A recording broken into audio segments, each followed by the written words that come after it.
Chapter 17, Through Fire and Flame. 3 hours earlier. You have 3 hours to decide how much of the vagabond you get back. The words lingered on the screen. What the fuck does that mean? Michael was the first to react, throwing his hands up in anger. This is fucking bullshit. What do they even want from us? Maybe we should respond, Jeremy suggested, moving to pick up the controller and looking to Jeff for guidance. Jeff hummed contemplatively, pressing his face into his hands before sighing dejectedly. Jack shifted uncomfortably. Look, I hate to say it, but we don't even know if Ryan's still alive. The way he said it so bluntly made the air feel stale in the room. Gavin just shook his head without looking up, already refusing to acknowledge the possibility. Oh, he's alive, Jeff asserted. That son of a bitch is too damn stubborn to go down like that. Michael and Jeremy looked at each other, nervous uncertainty fixing itself on their faces. Jack shook his head. Then we should at least ask for confirmation that he's alive. I don't like the idea of... Jeff stopped mid-sentence as the previously blank feed flickered and everyone's eyes snapped back to the screen. Shadles was standing over Ryan's unconscious form. Jeremy noted that his smile seemed far more forced than it had previously. Ryan must have scared some of the smug out of him. Now, I know you wanted a confession, but I consider that outburst evidence enough. Wouldn't you agree? Shadles nudged Ryan's body with his steel-toed boot. Don't worry. I'll be saving the execution and lead-up for your viewing pleasure, but we all know it'd be no fun if the vagabond couldn't enjoy it too. Shadles kicked Ryan again, harder this time in the ribs, and he twitched a little in response. The crew breathed a collective sigh of relief, seeing confirmation he was still alive. We're going to take some of your suggestions on board and bring you the big finale shortly. Shadles continued, staring directly at the camera, as if looking at the crew themselves. Hope you can make it. The stream cut off and the screen went black again. Yep, that's definitely a trap, Jeremy said emphatically. Michael scoffed. Fuck, that was practically a challenge. It was like he was saying, come and get him. Come on, we dare you. I think I know where they are, Gavin interrupted. He flipped his laptop around, displaying a satellite image of Los Santos, zoomed into a warehouse-looking building by the docks and a collection of tabs with questionably obtained transaction records and building plans. There's a warehouse down on Dry Dock Street, East Los Santos, near where Michael followed them to. It was sold off last year, but no one's moved into it. There's been construction going on down there recently, and this place is still pretty much abandoned. It'd be perfect for this. Jeff slapped a hand down on the table, tapping it a few times, as he often did when he got excited by something. All right, I'm not losing any more of you assholes, especially to these motherfuckers. He raised his eyebrows and his mustache twitched as he looked around at all of them. We're gonna get Ryan back. In that moment, no one in the room doubted that was true.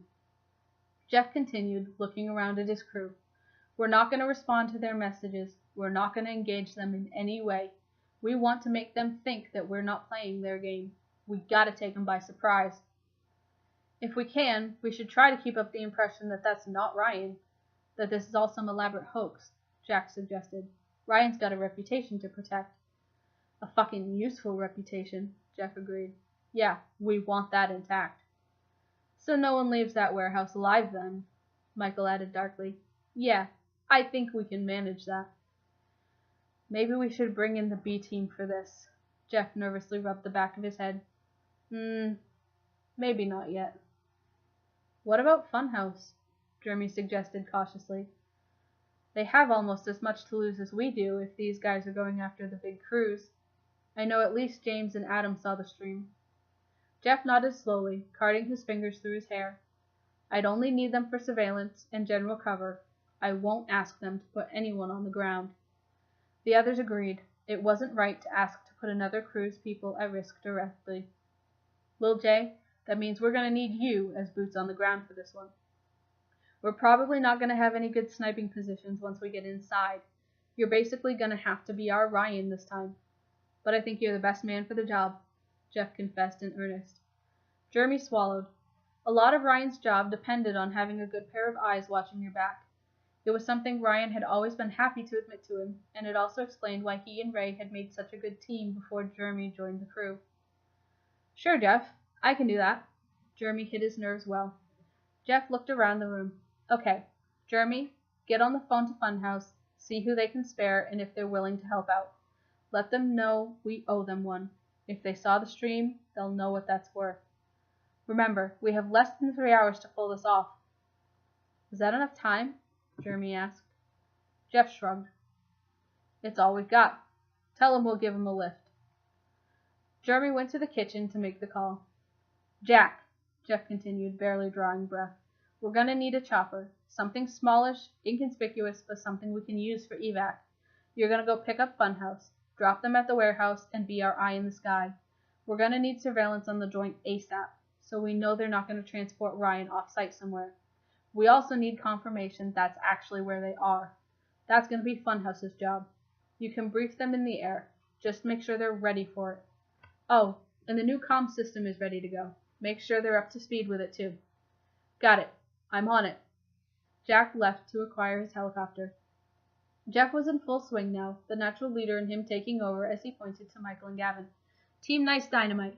Fucking apt. Gavin, I need you to show Michael the plans and layout of the warehouse. Find us a way in. Something they won't be expecting. We need to take them by surprise. If that means burning the whole fucking building to the ground, then so be it. Michael couldn't hide the grin on his face this time. He lived for this. Gavin, I'm also going to need you to take a more active role in covering Michael and Jeremy when they go in. We might have the Funhouse guys, but I want to know that I have someone we can trust in there to have their backs. You won't have to snipe, just provide suppressing fire. Cover them when they get in and on their way out. Think you can do that? Absolutely I can do that. Actually, I have this thing. Well, it's actually Dan's. I was holding on to it for him, but I think he'd be okay with us borrowing it for this. Gavin started excitedly ranting. Spit it out, Gavin. What is it? Michael demanded. I'll show you. Hang on.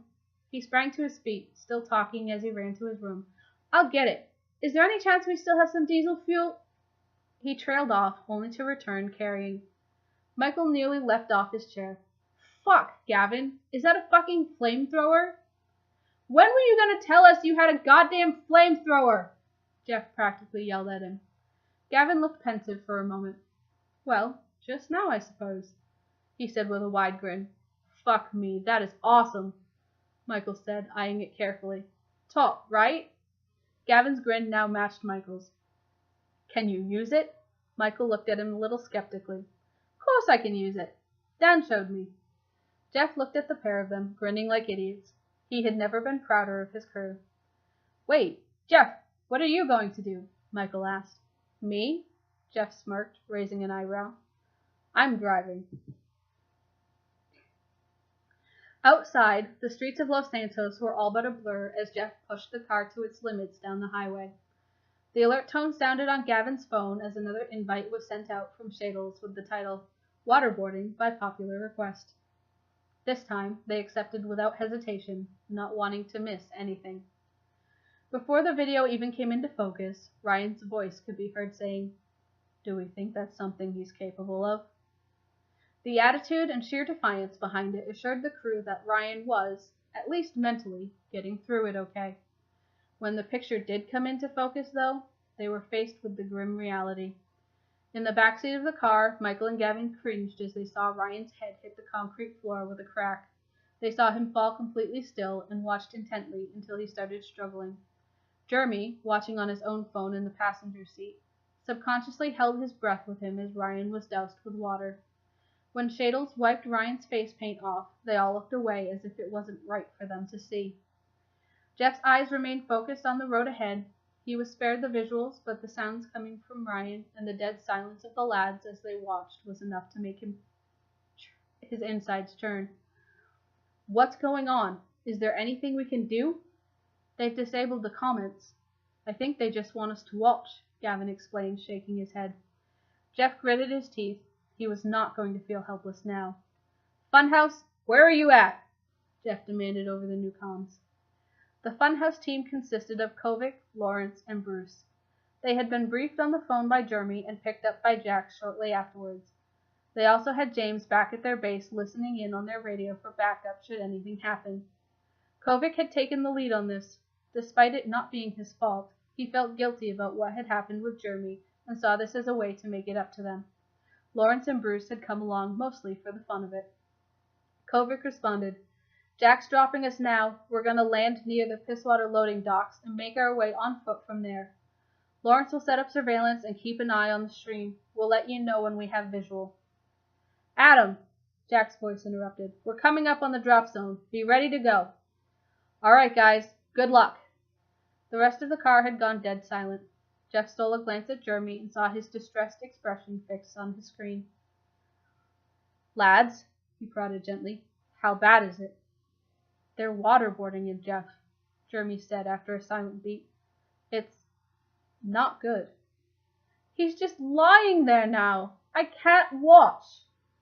Gavin sounded distraught, but in the rearview mirror, Jeff could see his eyes hadn't left the screen. He stepped on the gas. Jeff was just about to tell them to turn it off, spare them from having to watch these bastards break Ryan, the one everyone imagined to be unbreakable, when he heard raspy laughter. It was hoarse, but it was definitely Ryan's. "Is he?" "He is!" Gavin started with a glee. "Son of a bitch," Michael said through a toothy grin. Jeff shook his head, but he was smiling too. "Unfucking believable. That motherfucker has no concept of self-preservation." Michael's face was just as bright as Gavin's as they listened to him threaten Shadles. Michael laughed as Shadles accused him of being a smug prick. Then, almost in sync with Ryan's response, he exclaimed, "He sure is." The lads in the back burst into laughter again. "Attaboy, Ryan," Jeremy found himself encouraging him. "Well, he's not making it easy on himself, that's for sure. But at least they haven't gotten to him yet. We might not need to worry about his reputation after all if he can keep it up." Jeff took the next turn way too quickly and the tires squealed. Ryan's distinctly deep laugh could be heard over the engine, but was quickly cut off. "We better fucking hurry, though, before they decide to just shoot him to shut him up." Jeff hoped he was joking. "Fuck it. Let's just start now. I'll go slow. I won't kill him straight away." The feed cut out again, replaced by text reading simply, 30 minutes. "Jeff, looks like we've got a ticking clock." 30 minutes, Michael reported. "You heard him, boys. 30 minutes, Jeff repeated over the comms. "Then these assholes die." Hey guys, this place isn't meant to be abandoned, right? Because there are lots of cars here. Kovic radioed in from their position on the ground. "Like, lots. This place is going to be swarming with people," Bruce agreed. Jeff and the lads had pulled into an alley on the same block as the warehouse, behind the Thorns factory off Orchardville Ave. "Shit," Jeff nervously muttered. "Well, I guess we have the right place then. Okay, here's the plan so far. Funhouse, you guys do a sweep. See if you can snipe a clear shot of anyone without alerting the others. We want to clear out as many of them as we can before we go in." "Cool, we can do that," Bruce replied confidently. "Michael, Gavin, what's the plan for entry and evac?" Jack interrupted before they could start. "Don't forget, I have to land on the roof of the adjacent building, the one immediately to the east, so that's your extraction point." "We remember, Jack." Gavin rolled his eyes and continued. "There's an underground car park that's just been built. It's probably not even properly finished, but there's an emergency exit that we can use to get in from the rear of the lot. Hopefully, it'll be far enough away from the main building that we can get in unseen. It leads straight up to the warehouse, so that's how we make our big entrance. Well, how Michael makes our big entrance."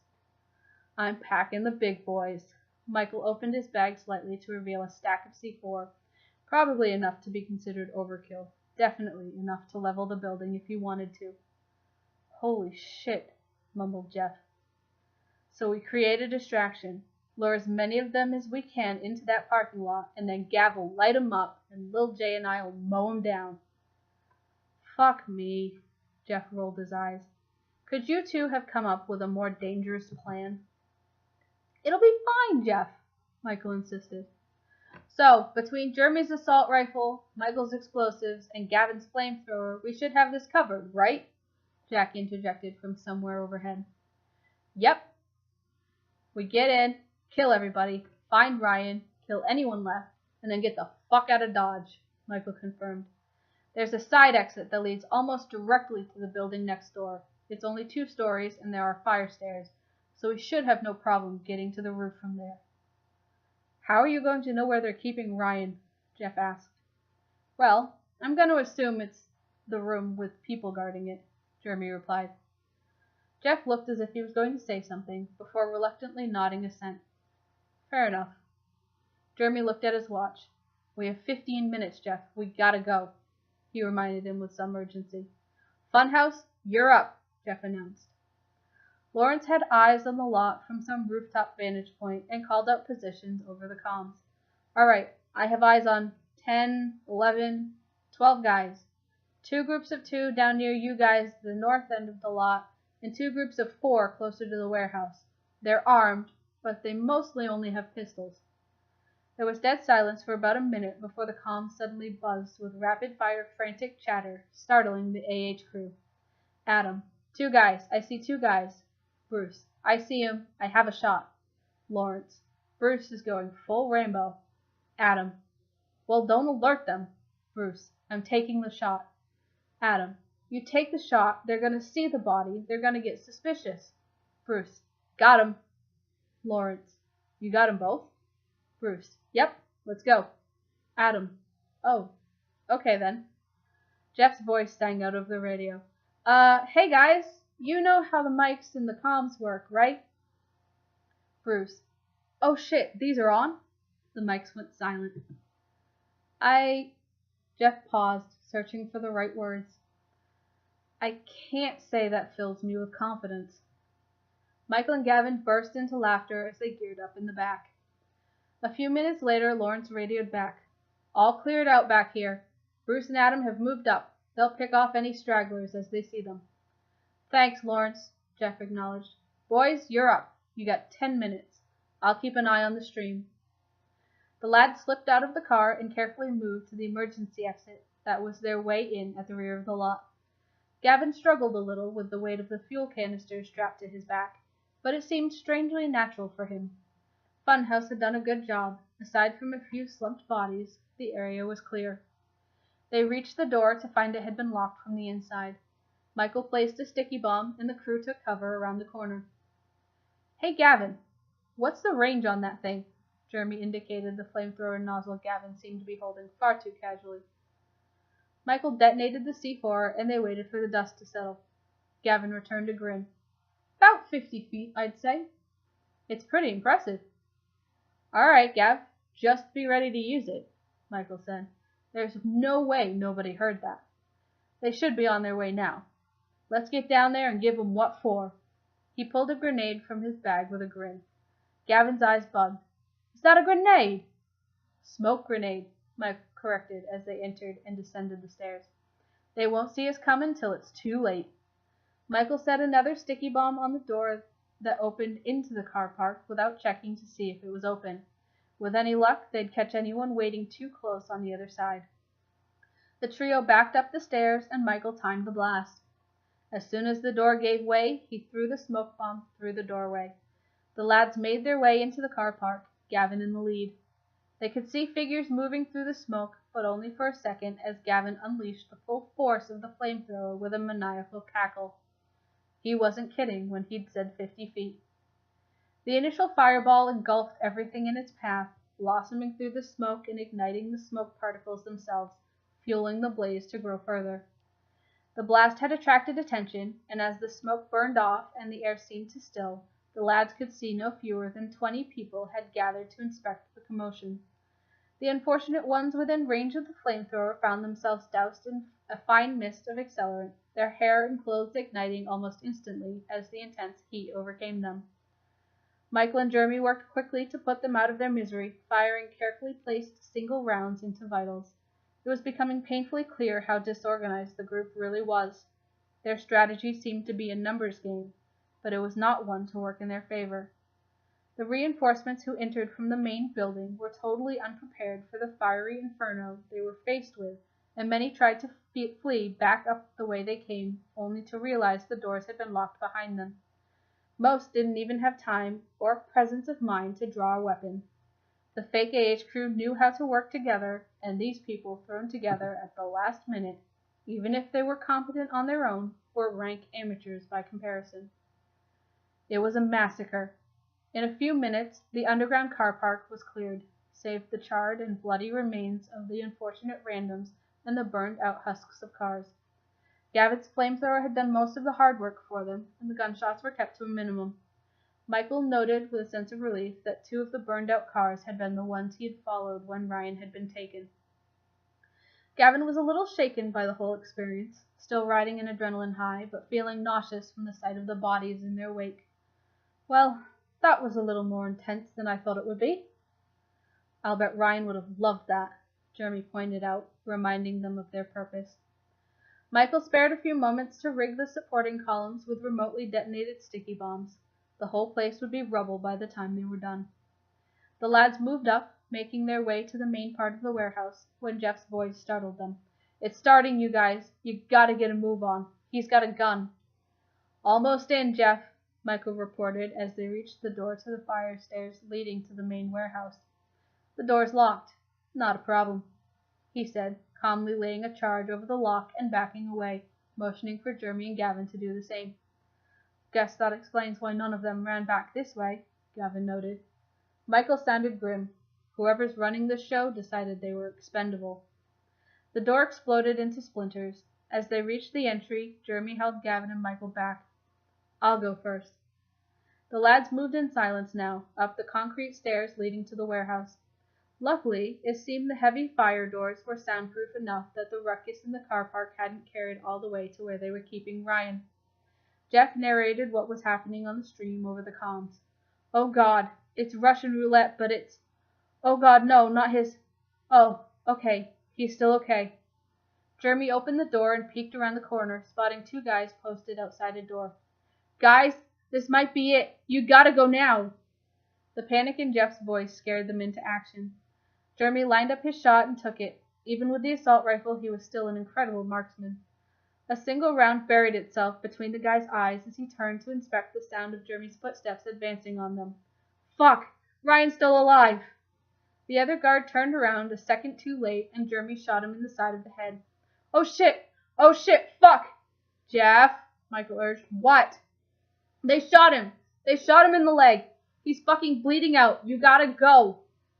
Michael threw a sticky bomb down the corridor to land just outside the door the men had been guarding, and blew it as soon as Jeremy ducked for cover. He pulled a grenade from his pocket and held it at the ready while the smoke dissipated. He could see the outline of a man and a camera, meaning Ryan was probably on the other side of the room. It was a gamble. Gavin looked at him nervously. "Michael, please tell me that's another smoke grenade." Okay," Michael said as he pulled the pin and cooked it for a moment before rolling it through the ajar door. "It's not, though."